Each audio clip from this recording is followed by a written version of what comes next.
You know the feeling, you shoot a wedding, you edit it, you send it to the couple. You are riding on a creative high. And then a week later, an email pops up. It starts with, "We love the photos, but." And that little word, "but," is where it all goes wrong. But can we get a few more edits? But can you send over the raw files? But we thought full day meant that you were gonna stay until we left the venue at midnight. That email isn't just awkward, it's a symptom. It's a sign that your contract is failing you. And those little misunderstandings soon add up, leading to endless revisions, hours and hours of unpaid work, and that creeping resentment that just kills your creative drive. That is called scope creep, and it's the silent profit killer in the wedding photography world. But here's the good news. You don't need some fancy law degree to be able to protect yourself. A few simple, clear business terms is all that stands between you and a much more profitable, less stressful business. So today I'm breaking down the 5 non-negotiable contract details that your business is probably missing. And I'll show you exactly how to add them to help protect you, your business, and more importantly, your sanity. Let's start with the first thing that I see, using vague language. You may write full day wedding coverage in your contract, thinking that everyone knows what that means. Here's a little secret.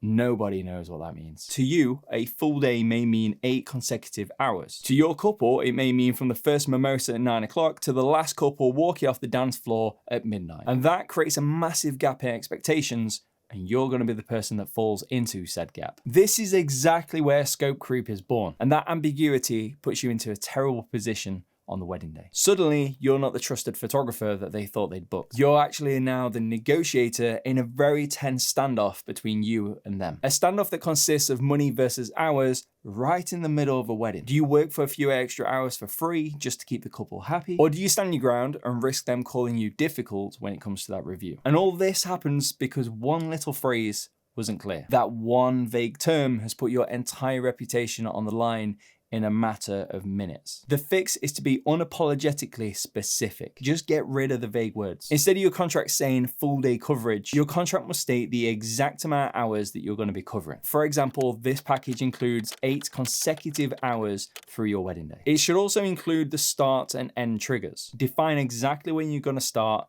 and when you're going to finish. For example, coverage will begin at the agreed time of 12 noon and finish at 8 p.m. By defining this scope with this much precision, you're not being rigid, you're just being very clear. You're turning a contract into a tool that sets clear expectations. And the clear expectations that you set builds a massive amount of trust right from the get-go. The second place that scope creep loves to hide is in the deliverables. For instance, you tell the couple that they're going to receive a gallery full of edited photos. To you, edited photos may mean a collection of the best photos color graded in your artistic style. The couple may hear every photo that you've taken on the day, all 3,000 of them, plus can you Photoshop my uncle who I actually don't like out of every photo through the day. This is where the "can you send the raw files over" begins. Think of it this way, when you go out for a nice meal in a fancy restaurant, you don't ask the chef to go in the back, grab everything and bring out a bag of uncooked ingredients for you. You trust the expertise to go in the back and craft a finished dish. Well, your photography is the exact same. The raw files are your ingredients that you have. The final edits that you hand over to the couple are the masterpiece. Promising a vague gallery is like leaving a menu blank. It invites your couple to expect the entire kitchen, which only leads to massive disappointment later on down the line. And then endless requests for, can we just have a little bit more? You are the chef, the head chef, not just the line cook in the back. You can use a range. For instance, couple will receive a minimum of 400 photos. These photos will be professionally edited and high resolution images. Now, what does the definition of edited mean? This is where you're going to specify exactly what you do and what you don't do. Editing includes color correction, exposure adjustment, and cropping in the photographer's signature style. Extensive retouching such as body modification is not included, but if you as the photographer feel comfortable doing it, is available at an additional fee. And then say it loud and clear. Images will be delivered as high resolution JPEGs. Raw files are not included in any package, nor are they available for purchase. This sentence will save your business. This clarity protects your art and manages the couple's expectations. They know exactly what's going to be coming and saves you from the dreaded, "can you send me just everything you have" email. Now, events, including weddings, rarely run to a perfect schedule. The timeline gets pushed, speeches drag on a little bit. The sparkle exit that you were meant to be doing at 9 o'clock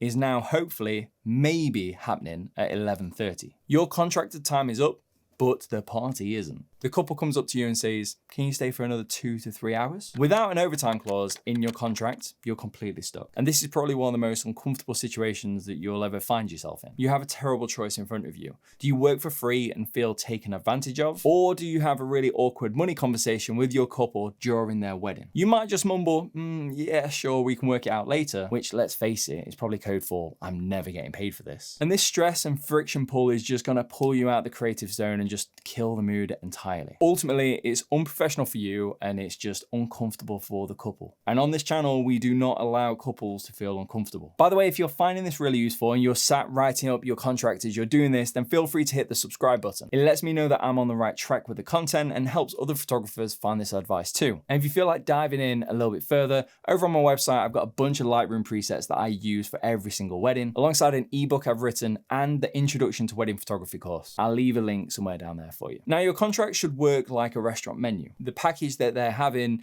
is like the main course, but you have a clear pre-priced menu for extras. Your overtime and add-on clause should clearly state overtime coverage will be billed at, let's say, $300 per hour. Overtime is going to be billed at 1 hour increments and requires the couple's verbal consent. If and when the couple come over to you and say, hey, can you stay for an extra hour? You can just smile and say, absolutely. Just as a reminder, the overtime rate is at $300 an hour. Is this going to be okay for you? It's clean, it's clear, and it makes sure that you get paid for every bit of work that you actually do. Now then, what about payments? Half now, half later? That is not a good payment strategy. It's a vague hope. Like, what does half now even mean? Is it a deposit? Is it a retainer? Is it going to be refundable? When does later actually come into it? Is it the day you deliver the photos, the day you get a review? Maybe it's even before the wedding. If you're waiting until after you've delivered the photos to get your final payment, then all the leverage is gone. This is where photographers can lose thousands and thousands of pounds. First off, let's just kill the word deposit. A deposit sounds refundable to the couple. If they cancel, then they'll just expect their money back, even if you've turned away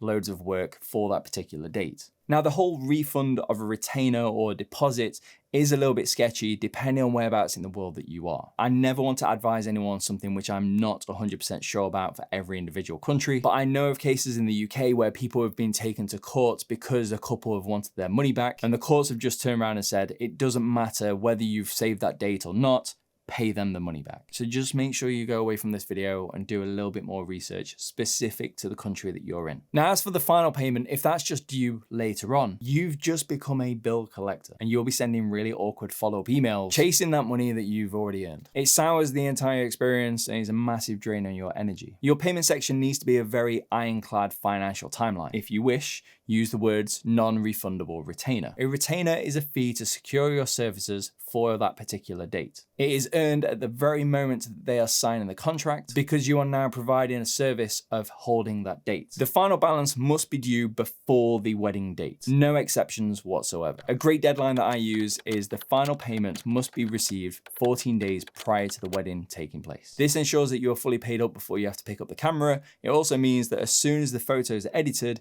you can deliver them to the couple. You're not chasing money around anymore. Now, this structure protects your cash flow and ensures you get paid and handles the whole money situation before the emotions come on the day. Now we move on to the under promise and over deliver timeline. The shoot is over. Your job is done, right? In the couple's mind, the next phase has just begun. The waiting game. And if you haven't defined this phase, this can become your biggest headache. Perhaps you don't state in your contract when the photos will be delivered. Maybe you say it'll be pretty soon after the wedding, in a few weeks. 2 weeks go by after the wedding and you get an email. We're just checking in. Are the photos edited? Then another email at 3 weeks, 4 weeks, 5 weeks, 6 weeks. The couple are getting anxious, you're becoming more stressed, it's ruining the whole atmosphere. The excitement that they felt on the wedding day is turning into frustration. Frustration turns into really bad reviews. Really bad reviews turns into, well, no reviews because you've got no business. Every is it ready yet email pulls you out of that workflow and forces you to manage the anxieties that you created yourself. And overpromising on the delivery date is a classic mistake and erodes all trust that they had. Your contract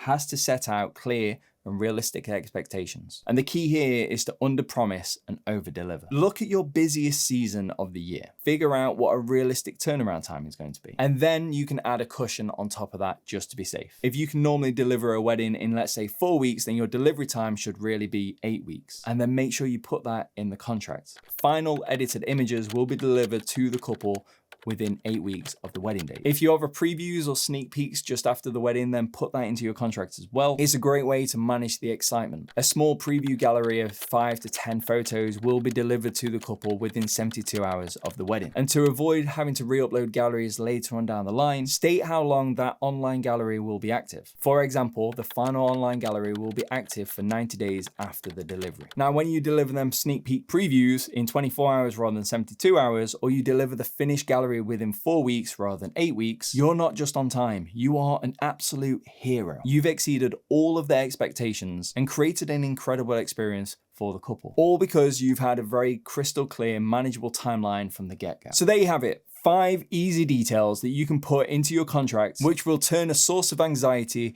into the most powerful business tool. And just before we finish the video, I wanted to film just this section to show you something I'm super excited about. I haven't just randomly changed my t-shirt and my hair.